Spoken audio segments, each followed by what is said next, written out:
तो हम अजय बोलता है पास्टर दुनिया में सबसे कठिन काम है तो पास्टर बनना। गाली सुनते रहो, लोग आपको गाली दे रहा है, कान भरा हुआ है गाली से, चुप चुप। कोई हमारी निंदा कर रहा है, चुप। हाँ, बच्चा को बाहर निकाल दीजिए। सुनिए ना, पीछे चले जो बच्चा संभलता नहीं है। हालेलुया। पास्टर को सुनिए जरा, और ये घटना केवल हमारे लिए नहीं है, आपके लिए भी है। अगर आपके गोतरी, आपका दुश्मन आप पर सताव देता है, सही है, प्रभु कभी नहीं कहता है कि मोर्चा निकाल ले, कभी नहीं कहता है कि उसका उसी भाषा में जवाब दे, नहीं कहता है। अगर आप जवाब देते हैं तो कहता है कि तुम पृथ्वी का अधिकारी कभी नहीं हो सकते। हालेलुया। कितना कठिन काम है। आप बोल रहे हैं, आप विरोध में बोल रहे हैं, आप हमारे निंदा कर रहे हैं, हमारी परेशानी बढ़ा रहे हैं, फिर भी हम चुप है। और यही चुप यीशु कहता है कि मेरे साथ भी ऐसा ही हुआ, लोग मुझे सताए, मैं सहता रहा, लोग कांटों की तार पहनाया, मैं सब कुछ करता रहा, मैं बगावत कर सकता था, मुझे बगावत करने की सामर्थ थी, लेकिन मैंने नहीं किया। इसलिए नहीं किया कि मैं नम्र था। हालेलुया। तब तक मैं यही कह रहा हूं, यहां थोड़ा सा दुख उठा लीजिए। कोई आपको सता रहा है, चुप। कोई आपको गाली दे रहा है, चुप। सुन लीजिए, सही है। उस प्रतिफल के आगे समझिए, उसको इतना बड़ा प्रतिफल है, इतना बड़ा प्रतिफल है, तब आपको एहसास होगा। थोड़ा सा यहां निंदा मान सह लिया, ये बेहतर है, लेकिन वो प्रतिफल को हमने नहीं खोया। इस साधारण जीवन नहीं है। हालेलुया। आप घर पर जाते होंगे, रिश्तेदार फोन करता हुआ, कहां गए तो चर्च में, कई तरह का इतना बात बोल देगा। सोचिए जरा, प्रभु कहता है सब नरक के कोष बेकार है। अगर ये नहीं सह सकता तो जब नरक में जाएगा और जब तड़पेगा, मृत्यु नहीं होगा। हालेलुया। बाइबल में पढ़ रहा था, कीड़ा तेरा क्या बताए थे, कीड़ा तेरा बिछौना होगा और केचुआ तेरा ओढ़ना होगा। तब क्या करेंगे? उस समय समझ जाएगा कि चर्च में जाकर के प्रभु के वचन सुन लिए होते, वही बेहतर था। ये सहने से बाहर सहने के योग्य नहीं है। इसलिए मैं कहता हूं हालेलुया, थोड़ा सा प्रभु कहता है सो क्या पढ़े थे, नंबर वन हालेलुया। तब कहता है कि पृथ्वी, एक और वचन पढ़ लीजिए, मत्ती 11:29 वचन, मत्ती 11:29 नंबर के बारे में। मेरा जुआ अपने ऊपर उठा लो, हाँ, मुझसे सीखो, क्योंकि मैं नम्र और मन में दीन हूँ, हाँ, बस अपने मन में विश्राम पाओगे। हालेलुया। पतरस क्या लिखता है जरा समझिएगा। पतरस कहता है कि नम्रता अविनाशी सजावट है, और परमेश्वर की दृष्टि में नम्रता और दीनता बहुत बड़ी कीमती चीज होता है। और लेकिन साधारण चीज नहीं है। हालेलुया। आपको उकसाया जाएगा, चुप, नम्र बन जाइए। आपको लोग सताव देंगे, सहते रहिए। अगर ऐसा करते हैं तो प्रभु कहता है हालेलुया, प्रभु क्या मनुष्य के जीवन में सताव तो ही तरीका से आता है, सताव तो ही तरीका से आएगा। एक सताव हो यीशु के कारण, कहता है यीशु की मेरे कारण तेरे ऊपर सताव आएगा, और दूसरा सताव हमारे खुद के गलती के कारण सताव आएगा। हालेलुया। लेकिन एक और वचन पढ़िए, पहला पत्रस 3:15, हालेलुया, नम्रता और दीनता के बारे में। हालेलुया। अगर आपको कोई जवाब आशा पूछता है कि आपकी आशा क्या है, या उसके भाषा में आपको जवाब देने की अनुमति नहीं है, कहता है कि नम्रता से उसको जवाब दे। पढ़िए 3:15, प्रभु जानकर अपने अपने मन में पवित्र समझो, कोई तुमसे तुम्हारी आशा के विषय में पूछे, उसे उत्तर देने के लिए तैयार रहो, पर नम्रता और भय के साथ। समझ में आना है ना? कहने का मतलब, अगर आपको कोई पूछे कि आपकी आशा क्या है, उस ताव में आकर उसके भाषा में जवाब नहीं देना है। बाइबल क्या कर रही है? नम्र बनकर किसी के सामने जवाब दो, नम्रता के साथ, हम्बिलिटी के साथ उसको जवाब दो, जवाब दो, लेकिन उसके भाषा में नहीं, नम्र बनकर। आप जानते हैं नम्र बनकर, कोई आदमी को गुस्सा में है और उसके साथ नम्रता के साथ बात कीजिएगा, वो क्रोध में बात कर रहा है, आप नम्रता से बात कीजिए, उसका क्रोध 10 मिनट के अंदर डाउन हो जाएगा। लेकिन जिस भाषा में वो जवाब दे रहा है और उसी भाषा में हम भी जवाब दे रहे हैं, तब तो वहां विश्वजित हो जाएगा।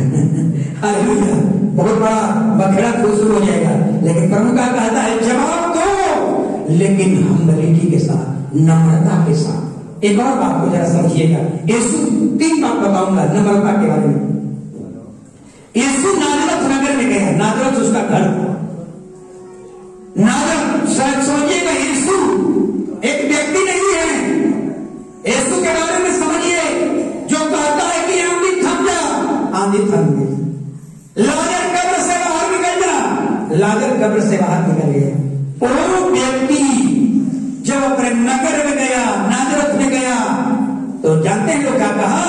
कहा कि इस बढ़ई के बेटा को इतना ज्ञान कहां से आ गया? उसको जो आदमी इतने पावरफुल हो और उस व्यक्ति को कहिए कि इस बढ़ई के बेटा को ज्ञान कहां से आ गया? यीशु को जवाब देने आता है। यीशु बगावत कर सकता था, यीशु बगावत कर सकता था, क्योंकि वो पावरफुल व्यक्ति है। लोग का कहा एक बढ़ई के बेटा को ज्ञान कहां से आ गया? क्या ये यीशु का बेटा नहीं? क्या ये मरियम का बेटा नहीं? क्या इनके इतने भाई नहीं? सोचिए जरा, जो पावरफुल व्यक्ति के सामने अगर इस तरह का भाषा बोला जाए, अगर यीशु के जगह पर आपको रख दिया जाए और आप पावरफुल व्यक्ति हैं और आपको जाति कर ऐसे आलोचना किया जाए, शायद हम सेल्फ कंट्रोल खो देंगे संयम। यीशु को उस भाषा में जवाब देना भी आ सकता था, जवाब दे सकता था, यीशु बगावत कर सकता था, लेकिन बगावत नहीं किया। क्यों नहीं किया? कहता है कि मुझसे सीखो, मैं नम्र हूं। हालेलुया, आज यही जरूरत है। इतना सुकून है नम्रता में। कोई कुछ भी बोले चुप रहिए। इतना ही नहीं, समरिया देश में यीशु मसीह गया और यीशु मसीह ने चेला नहीं था और चेला लोगों ने क्या किया? उनके स्वागत में नहीं आया। अब देखिए, स्वागत यीशु का होना है, यीशु को क्रोध नहीं बढ़ा। क्रोध किसको बढ़ गया? पतरस को। कहता है कि प्रभु तेरे स्वागत में एक भी लोग नहीं आए, स्वर्ग से आज्ञा दे कि पूरे नगर आग गिर जाए और नष्ट हो जाए। यीशु मसीह उसको डांट देता है, कहता है कि तुम्हें कौन सी आत्मा है? मैं यहां नाश करने नहीं आया हूं, मैं यहां जीवन देने आया हूं। यहां उसको दिखाया नम्रता का। अगर आपको कोई घर में गए, आदर नहीं मिला, आजकल पास्टर भी से मिलेंगे, आदर नहीं मिला, उनके यहाँ कुर्सी नहीं मिला, आज के बाद उनके घर प्रार्थना करने नहीं जाएंगे। हालेलुया, बहुत से पास्टर मिलेंगे, याद रखिएगा। हालेलुया, बाइबल बताती है ऐसे लोग मसीही नहीं हो सकते। हालेलुया, प्रभु कहता है हालेलुया, इन तीनों घटना में हालेलुया यीशु ने कहा कि बगावत कर सकता था, बगावत करने की शक्ति थी। हालेलुया, लेकिन नहीं किया। क्यों नहीं किया? इसलिए नहीं किया कि वह नम्र था। आपको भी कोई, आपके पति आपके साथ कुछ करे, आपके साथ झगड़ा झंझट हो, ये ताली, 2 ताली है, ताली अकेले नहीं बजती है, इसको बजाने के लिए एक और हाथ की जरूरत पड़ती है। पति पत्नी में झगड़ा कब होता है? हम झगड़ा करने के लिए खोज रहे हैं दूसरा ताली, अब दूसरा हाथ गिरिए नहीं रहा है, झगड़ा होता है। कभी नहीं होता। 2 आदमी पति पत्नी के बीच में झगड़ा हो रहा है, एक आदमी नम्र बन जाए। आपका पति चर्च नहीं आता है, महिलाएं नम्र बन जाए। पति कतरों मारते रहे चुप, पति कितनों मारते रहे चुप। एक बार ऐसा होगा कि पति का ये घटना देखकर खुद पति क्या हो जाएंगे? दयालु हो जाएंगे। लेकिन अगर वो ईटा से मार रहे हैं तो महिला पत्थर उठा ले तो क्या होगा? बढ़ जाएगा मामला। कैसे बढ़ जाएगी? हालेलुया। मैं यही कहता हूं, नम्रता यीशु ने दिखाया। हालेलुया। अब अपने बारे में सोचिए। हालेलुया। आपके अंदर क्या नम्रता है? क्या आप सहने के योग्य है? क्या आपको खुदनी पड़ोसिया आपको गाली गलौज कर रहा है, आपकी निंदा बुराई कर रहा है, क्या वो सहने के लिए तैयार है? क्या उसको उसी भाषा में जवाब देने के लिए तैयार है? तो आप नम्र नहीं है। नम्रता पूर्वक जवाब दीजिए, शांति पूर्वक, नम्रता के साथ, हम्बलिटी के साथ जवाब दीजिए। हालेलुया। ऐसे लोग कहता है कि पृथ्वी के अधिकारी होंगे। धन्य है वे जो नम्र है। मत्ती 5:6 पढ़िए जल्दी। मत्ती 5:6। धन्य है वे जो धार्मिकता के भूखे हैं, जो धर्म के भूखे और प्यासे हैं, क्योंकि वे तृप्त किए जाएंगे। अब जरा समझिएगा, धन्य ब्लेसिंग के योग्य है। कौन ब्लेसिंग के योग्य है? कौन आशीष के योग्य है? जो धर्म के भूखे प्यासे। जरा समझिएगा, धर्म के भूखा प्यासे का मतलब क्या है? परमेश्वर के काम के प्यासे, परमेश्वर के राज के प्यासे भूखे होना होगा। परमेश्वर के हालेलुया गवाही देने होगा, परमेश्वर के राज के बढ़ाना होगा। अगर इसके भूखे प्यासे हैं तो प्रभु कहता है ऐसे लोग हालेलुया बाइबल कहती है तृप्त किए जाएंगे। हालेलुया। एक और वचन पढ़ लीजिएगा। आज बहुत से चरवाहे मिलेंगे, भेड़ चरा रहा है लेकिन भेड़ों की चिंता नहीं है, यानी उन्हें भूख प्यास नहीं है। यूहन्ना 10:13। भूखे प्यासे। क्या परमेश्वर के काम के भूखे हैं? परमेश्वर के राज के भूखे हैं? परमेश्वर की इच्छा के भूखे हैं? एक घटना बता रहा हूं। यीशु मसीह के चेला गए थे खाना लाने के लिए। हालेलुया। और यीशु के चेला खाना लेकर के आए। यीशु ने क्या कहा? मेरा भोजन ये नहीं है, मेरा भोजन ये दाल रोटी नहीं है, मेरा भोजन परमेश्वर का काम करना, यही मेरा भोजन है। पढ़िए।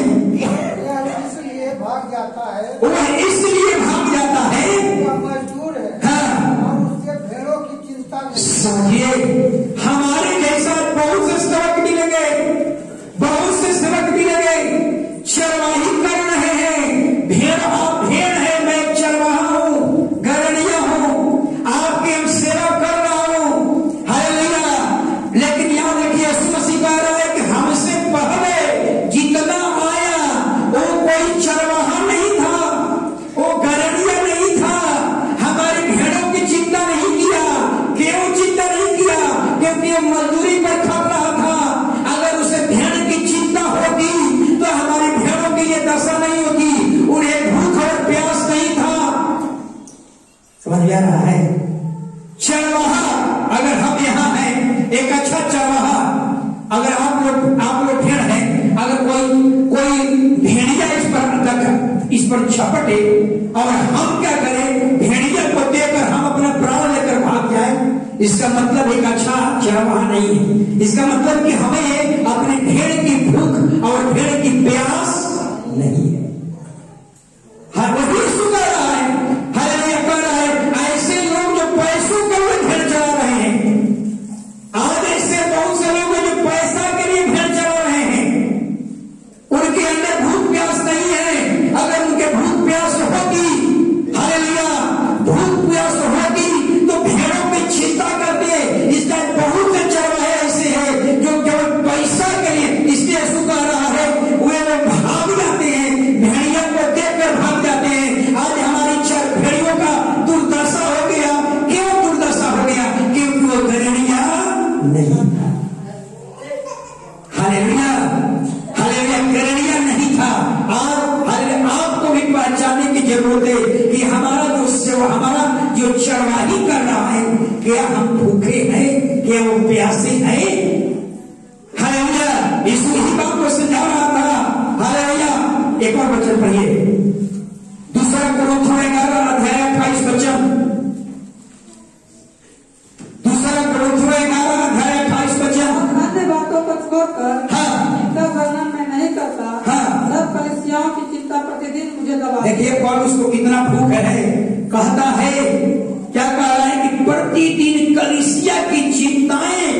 दबा रही है। कलीसिया की चिंताएं, पौलुस को क्या था? पौलुस को चिंताएं था कि परमेश्वर के वचन के भूखे थे, परमेश्वर के राज के भूखे थे, परमेश्वर का काम कैसे बढ़े, कलीसिया कैसे बढ़े, इसके भूखे थे। प्रभु कहता है ऐसे जो भूखे और प्यासे हैं वही तृप्त किए जाएंगे। धन संपत्ति से तृप्ति नहीं होगी। हालेलुया। जो परमेश्वर के राज के लिए काम कीजिए, परमेश्वर के राज के लिए काम कीजिए, परमेश्वर की इच्छा के लिए काम कीजिए, अपने आप तृप्त हो जाएंगे। हालेलुया।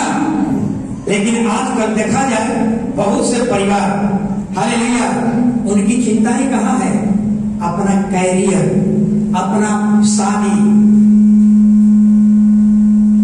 हालेलुया, अपना कैरियर, हालेलुया, हालेलुया, हालेलुया।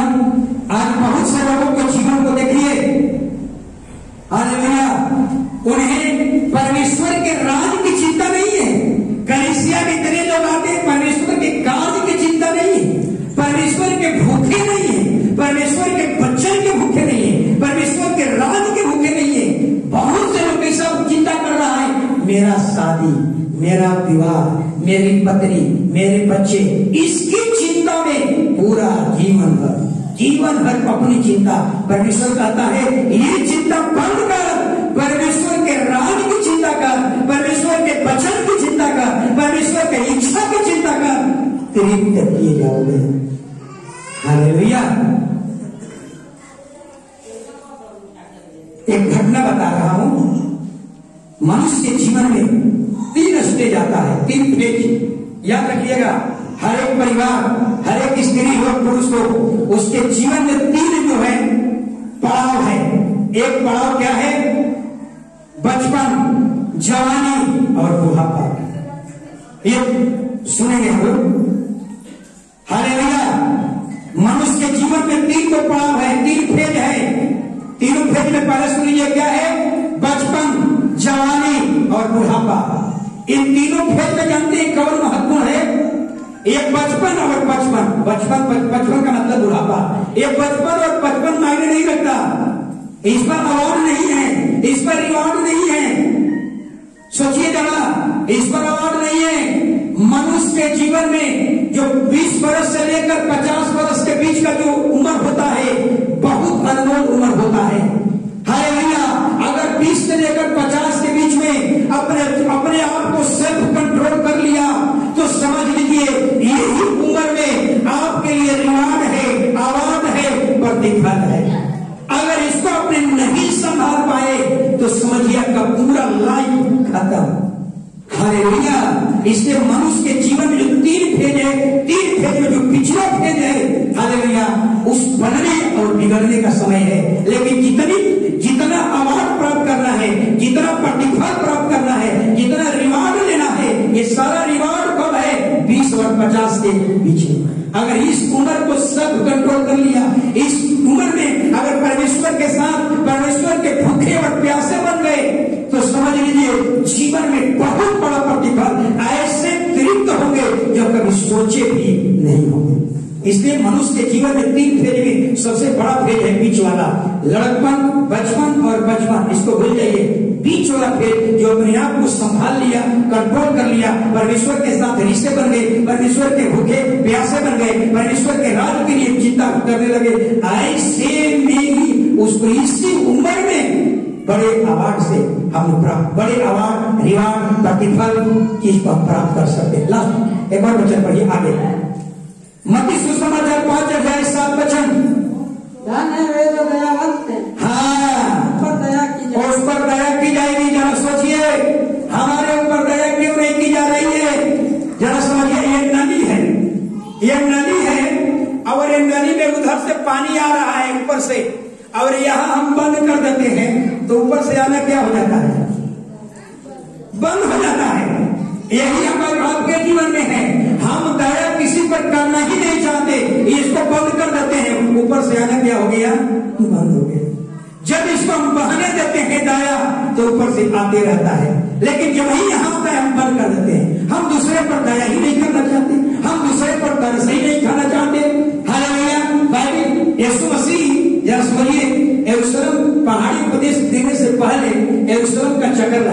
और चक्कर लगा करके क्या देखा, यही देखा कि यहूदी है, यहूदी है, अपने आप को अगुआ कह रहे हैं, हम इजराइल में अगुआ हैं, फरीसी हैं, शास्त्री हैं, उनके अंदर बाइबल का वचन है, उनके अंदर धर्म है, सॉरी उनके अंदर भक्ति है, उनके अंदर आराधना है, लेकिन एक चीज नहीं था। क्या नहीं था? दया नहीं था। ये किसके बारे में? फरीसी और शास्त्रियों के बारे में। इसलिए यीशु मसीह को बड़ी कड़वी शब्द बोलना पड़ गया। फरीसी और शास्त्री जो यहां से लेकर चोगा पहनते थे और समाज में कितना बड़े नाम होता था, फरीसी शास्त्री, भड़काऊ वस्त्र। सोचिए अगर यीशु नहीं आता तो शायद उनकी पोल नहीं खुलती। यीशु ने उसको देख करके परख लिया था, इसके अंदर बाइबल का वचन है, इसके अंदर आराधना है, इसके अंदर भक्ति है, लेकिन यह चीज नहीं था, दया नहीं था। हालेलुया। इसलिए बड़ी कठोर शब्द में यीशु ने कहा, क्या कहा? कपटी। कपटी मतलब क्या होता है? हाँ, उसको दूसरा शब्द क्या बोलेंगे? नहीं बस सॉरी, पाखंडी का। कपटी का मतलब पाखंडी। मध्य देश का देश बोलते हैं। सोचिए अगर आपके अंदर दया नहीं है, आपके अंदर दया नहीं है, यीशु कहता है कि आप पाखंडी है, पाखंडी। हे कपटी शास्त्री और फरीसियों, हे कपटी शास्त्री और फरीसियों, तुम पर हाय। हाय मतलब श्रापित। तुम श्रापित हो क्योंकि तुम्हारे अंदर दया नहीं है। हाय तुम्हारे अंदर दया नहीं है। 24 वचन पढ़ लीजिए। हे अंधे अगुआ तुम पर, हे अंधे अगुआ तुम पर हाय। तुम मच्छर को तो छान डालते हो अरे कई बार मैं बता चुका हूँ, तुम मच्छर को छानता है ऊँट को। कई बार बता चुका हूँ, बताने की जरूरत नहीं है, आप समझ में आ रहा होगा। मच्छर को छानते हैं, ऊँट को निकल जाते हैं। हालेलुया। कहने का मतलब छोटे छोटे चीज का दशमांश भेज देते हैं और बड़ा रकम निकल जाते हैं। यीशु कह रहा है कि कपटी हो, ऐसे लोग कहता है कि पाखंडी हो, कहता है कि अंधा हुआ। हालेलुया। अपने जीवन में एक बार मैं कहूंगा, अब साल भर में एक बार, एक हमारा मित्र है पास्टर है, वो क्या कहा, इतना गवाही दे रहा था कि पास्टर साहब मेरे कलीसिया में एक, देखिए दया की बात बता रहा हूं, मेरे कलीसिया में एक भाई है, लॉकडाउन में, पिछले लॉकडाउन में उसका बाल बच्चे स्कूल नहीं गए। लॉकडाउन के बाद उस पर ड्यूज आ गया 30,000 रुपया। 30,000 का ड्यूज आ गया। वो बच्चा ड्यूज नहीं दे सकता था। 30,000 रुपया तनी मनी नहीं होता है, वो ड्यूज नहीं दे सकता था। आसपास के सारे बच्चे स्कूल जाने लगे लॉकडाउन के बाद। Hallelujah, hallelujah. विश्वासी ने पूछा कि तुम सब स्कूल खोल के तुम स्कूल क्यों नहीं जाते हो? अंकल हमारे ऊपर 30,000 का ड्यूज है, हम ड्यूज नहीं दे सकते, हम पढ़ाई नहीं कर सकते अब, क्योंकि हमारा यूनिफॉर्म खरीदना है, अब ये स्टेशनरी खरीदना है, ज्यादा पैसा कहां से लाएंगे? पापा के अच्छे काम नहीं चल रहा है, लॉकडाउन में सब बेकार हो गया है, अब हम पढ़ाई नहीं कर सकते। जानते हैं क्या किया? वो पादरी, हमारा मित्र पास्टर बता रहा था कि पास्टर वो जानते हैं क्या किया? 30,000 का चेक काट करके उस बच्चे के गार्जियन को दे दिया और कहा ले जा करके इसको फीस जमा कर दो, और तुम्हारी जितना स्टेशनरी है या तुम्हारी जितना यूनिफॉर्म है, पोशाक है, बाजार में लेकर गया। इस तरह मतलब 35,000 रुपया खर्च करके उसके घर में कितना बड़ी खुशियां, इसको कहते हैं दया, इसको कहते हैं दया।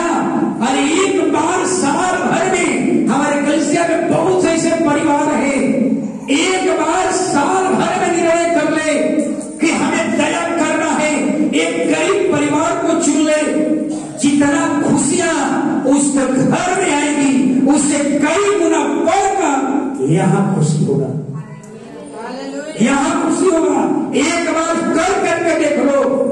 हालेलुया। लेने में आनंद नहीं है, देने में आनंद है। गरीब को परिवार को चुन लीजिए, अपने घर में बनाइए, अपने घर में बनाइए और उसको एक गमछी 50-50 रुपया का दे दीजिए खिला करके। उसके घर में तो खुशियां आएगी, लेकिन उसकी खुशियां से ज्यादा खुशी आपके हृदय में, और इससे ज्यादा खुश हमारा परमेश्वर होगा।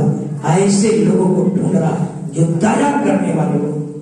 नहीं कर सकते हैं, नहीं कर सकते हैं, कर सकते हैं, लेकिन क्या है, मुट्ठी बांध कर करते हैं। प्रभु कहता है हालेलुया, दया कर तब तुम पर दया की जाएगी। हम दया ही नहीं करते, ऊपर से दया बंद हो गई।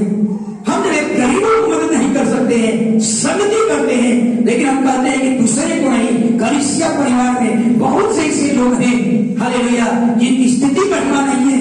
मैं तो बहुत लोगों का मदद किया, लेकिन बड़ाई नहीं करना है। हालेलुया, आपको मैं चाहता हूं आप क्या हो जाइए, आप तैयार होइए।